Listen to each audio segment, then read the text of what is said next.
We started in memory of my brother, so it was really important to me to keep the memory alive of him and to make sure that none of our soldiers are forgotten. And even if it's through doing something as grueling as training and doing these WODs, it means everything to me, and that's how we can keep their memories alive. So we're going to appropriate position, same, we're going to be focusing on our depth of this one, so trying to get to that nice and nice curve, then driving up, making sure that our focus is on our legs, trying to drive up towards our torso first. Redoing it from last year was a pretty incredible experience.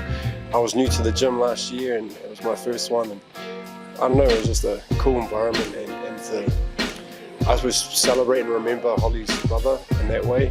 I think the whole service thing comes back to mind.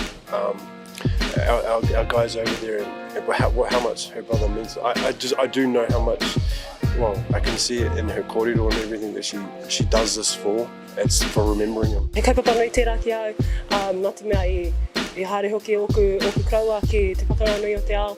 Nō reira, he rawe ki te iaia e tautoko tonu ana I tērā kaupapa, anō nei I hinga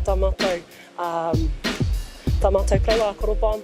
Nō reira, he pai te kite, te hunga, hoki mai ana ki te tautoko I tāpau.